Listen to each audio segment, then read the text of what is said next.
Hello everyone, I'm Dr. Mohal Banker, interventional radiologist from Bankers Vascular Hospital.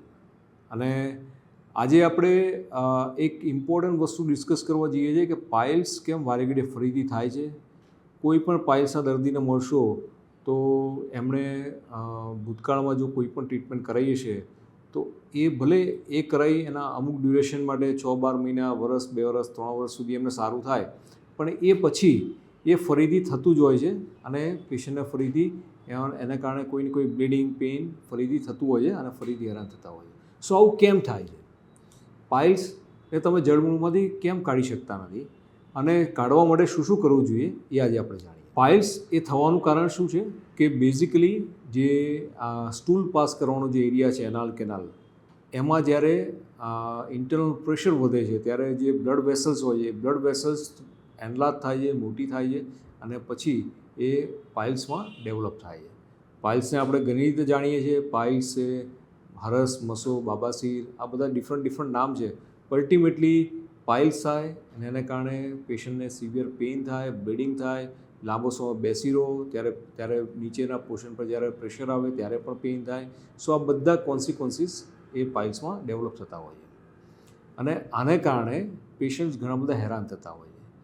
મોટે ભાગે આ patient જે છે એ જે લેઝર, સ્ટેપલર અથવા જે આયુર્વેદિકમાં જે ક્ષારસૂત્ર કરીને ટ્રીટમેન્ટ છે, આ બધી ટ્રીટમેન્ટ કરાવે છે અને આ ટ્રીટમેન્ટ મોટા ભાગે પેશન્ટ્સમાં લાંબે ગાળે ફેલ જતી હોય છે, ફરીથી આ પાઇલ્સ થઈ જતું હોય છે.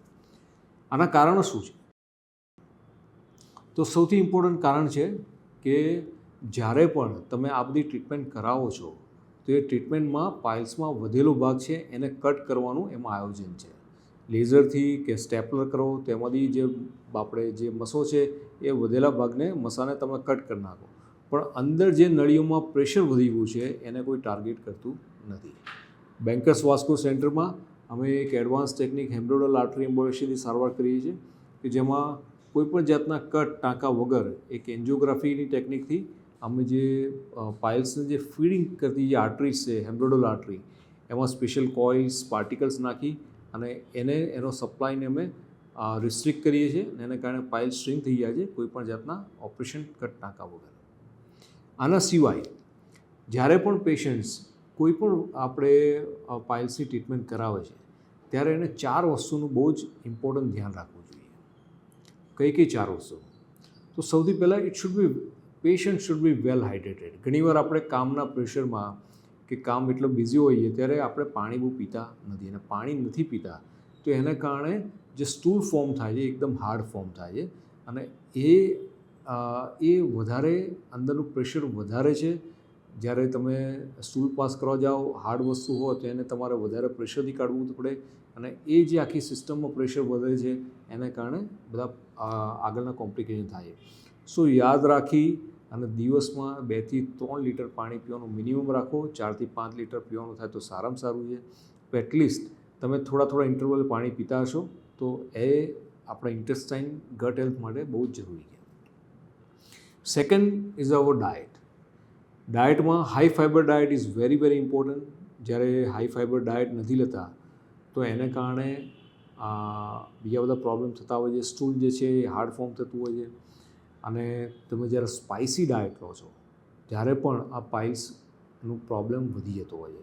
સો ઓલવેઝ જ્યારે પણ પાઇલ્સથી તમે જ્યારે કોઈ પણ પ્રોસિજર કરાવી હોય, કોઈ પણ ટેકનિકથી કરાવ્યું હોય ત્યારે તમારે ઇમ્પોર્ટન્ટ વસ્તુ હાઈ ફાઇબર ડાયટ લેવાનું રાખો. અને હાઈ ફાઇબર ડાયટ તમને શેમાં મળશે? એ આપણે ચિયા સીડ્સ છે, ગ્વાવા છે, એના સિવાય તમે જોશો તો રાતે જો તમે ઈસબગુલની ટેવ પાડો તો ઈસબગુલ છે, આ બધું હાઈ ફાઇબર કન્ટેન્ટ્સમાં આવે અને એને કારણે તમને જે સ્ટૂલ ફોર્મ થાય છે એમાં એ હાર્ડ ફોર્મ ના થાય અને એને કારણે પેશન્ટને ઘણી બધી રાહત થતી હોય છે. સ્પાઇસી ફૂડ માફક ના આવતું હોય તો અવોઇડ કરો, કારણ કે સ્પાઇસી ફૂડથી ઘણીવાર ઇન્ટરનલ સિસ્ટમમાં પ્રેશર વધી જાય તો પાઇલ્સનો પ્રોબ્લેમ વધી જતો હોય છે. સો સૌથી પહેલાં આપણે વાત કરી કે તમારે વેલ હાઇડ્રેટેડ રહેવું જોઈએ. સેકન્ડ વન ઇઝ તમારે હાઈ ફાઇબર ડાયટ લેવું જોઈએ.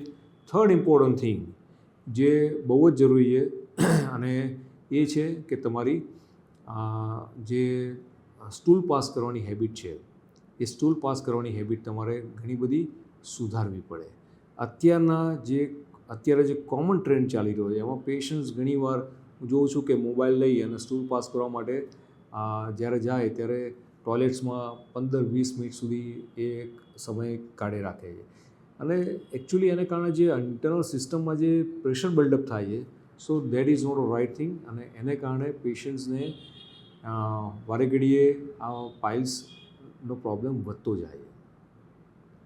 સો આ બધી વસ્તુઓ છે, હાઈ ફાઈબર ડાયટ છે, તમારો સેકન્ડ થિંગ કીધું કે તમારું હાઇડ્રેશન છે, તમારી સ્ટૂલ પાસ કરવાની જે હેબિટ છે, આ થર્ડ થિંગ, અને fourth one is a intestine motion. તમારે ઇન્ટેસ્ટાઇનને મોબાઈલ રાખવા પડે અને એને રાખવા માટે તમારે પોતે પણ જે વોકિંગ હેબિટ છે ડેવલપ કરવી પડે અને ખાસ રાત્રે ડિનર લીધા પછી જે તમે ચાલવાનું રાખો તો એ સારામાં સારી વસ્તુ છે. So that it will increase the intestine motion, ઇન્ટેસ્ટાઇનની મૂવમેન્ટ વધારશે અને એને કારણે જે સ્ટૂલ જે આપણે જે ખાધું છે એ જે પાચન થાય છે એ વસ્તુને એ વસ્તુ થોડી ઇઝી થઈ જશે અને આની એક હેબિટ ક્રિએટ થશે. સો આ બધી વસ્તુથી શું થાય છે કે જે અંદરના પોર્શનમાં જે લાર્જર ઇન્ટેસ્ટાઇનમાં જે પ્રેશર બિલ્ડઅપ થાય છે એ પ્રેશર ડાઉન થશે અને એને કારણે ઘણો બધો પેશન્ટને ફાયદો થતો હોય છે. આની જોડે જોડે પેલ્વિક ફ્લોર એક્સરસાઇઝ પણ તમે એડ કરી શકો. આ બધાને કારણે ઓવરઓલ પાઇલ્સથી જે રિકરન્સ થાય છે એ રિકરન્સને આપણે અટકાવી શકીએ છીએ. જ્યારે બીજી કોઈ ટેકનિકની વાત કરીએ જેમ કે લેઝર છે, આયુર્વેદિક ટેકનિક છે અથવા ક્ષારસૂત્ર છે, સ્ટેપલર છે, આ બધામાં recurrence rate is very high.